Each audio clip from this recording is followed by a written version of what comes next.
Hi, I'm Rob. And I'm Rob. And this is Ask Rob and Rob.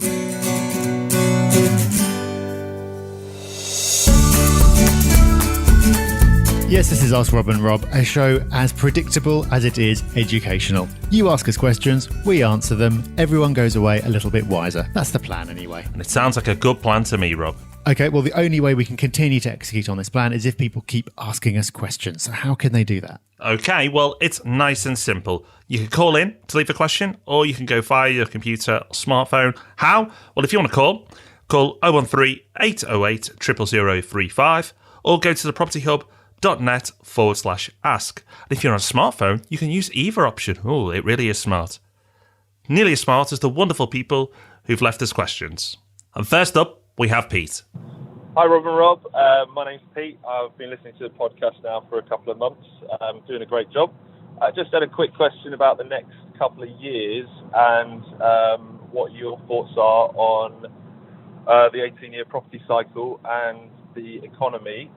We've got national living wage going up over the next 3 years. We've got Brexit, and we've got a lot more foreign investment and a general election. So I was just wondering what your thoughts are. We're going to have a longer cycle or a shorter cycle. Just, thank you guys, and keep up the good work. Okay, Pete, lots happening. So where are we? 18-year cycle. Whereabout are we and what's happening? Is it a shorter cycle? Is it a longer cycle? Or is it actually just the cycle? And that's it. It is just the cycle. It's the same as before. Now, it may be a shorter cycle as in it lasts 16 years, or it may be longer as it lasts 20 years. Remember, we never believe that the 18-year cycle is an exact science. It could be a few years out either side. But generally, things seem to be on track. And that means we are probably not too far away, if not going into the mid-cycle wobble now. So, while it may seem a bit up in the air, remember, the mid-cycle wobble, there is uncertainty and there is negative media. And this is what we expect. Now, I think we're only just getting started. I think actually there's a bit more negativity to come. And that might show itself in different ways. For example, we may see a stock market crash and then people get very excitable. But in terms of where we are in the cycle, if we're not in the mid-cycle wobble yet, and I don't think we are quite just yet, we're not far away from it. Let's just say, to play it safe, within the next 2 years. Yeah, it seems likely, especially because stock markets do appear to be very, very high. It seems likely that there will be a fall in the next couple of years. We've also got the Brexit negotiations going on for a couple of years. However that ends is almost irrelevant because the nature of negotiations is, for most of the time, things don't seem to be going well. So there's going to be lots of bad news coming out of it for the next couple of years, regardless of whether you end up with something that you're happy with or something that you're not.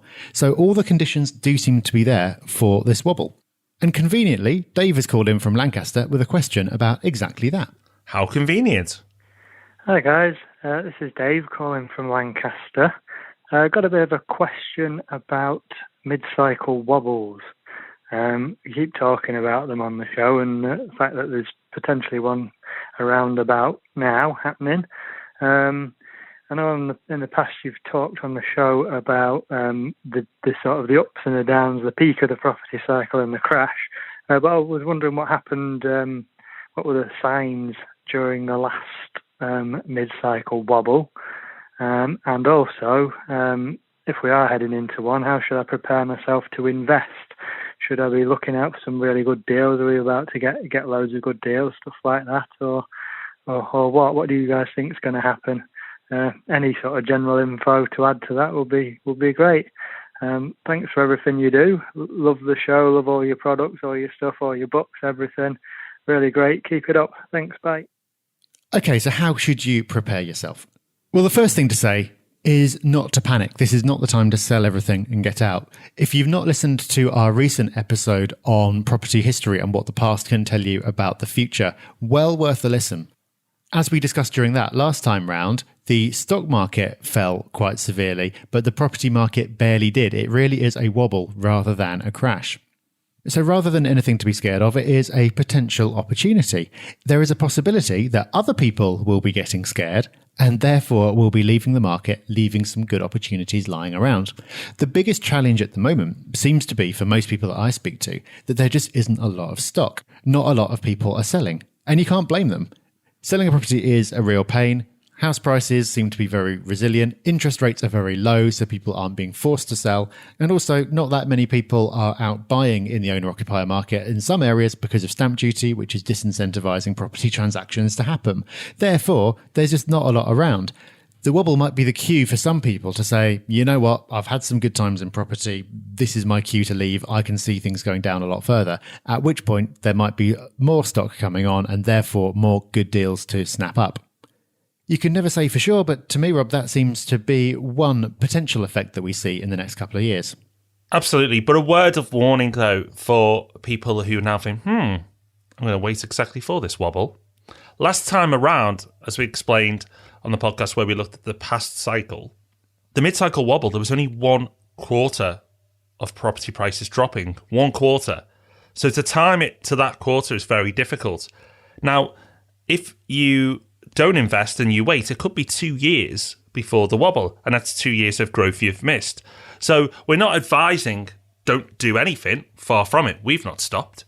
Just that when it happens, try and also take advantage as well. I know it's not easy. People don't have limited pots of cash, but it could be a couple of years away. And if you don't invest today and it grows for 2 years and then it wobbles, you're probably worse off by not investing today and taking advantage then. But if it happens next quarter, then you'll be okay. But who can time it? Nobody. And you know what? The wobble might be so minor that property prices don't drop. It might be just uncertainty. It's hard to call, so don't try and call it at all. It's just a guide. Now's a good time. All we know is it's a good time for the next few years because prices start to accelerate. It's at the end of the cycle that we'll be having a different conversation.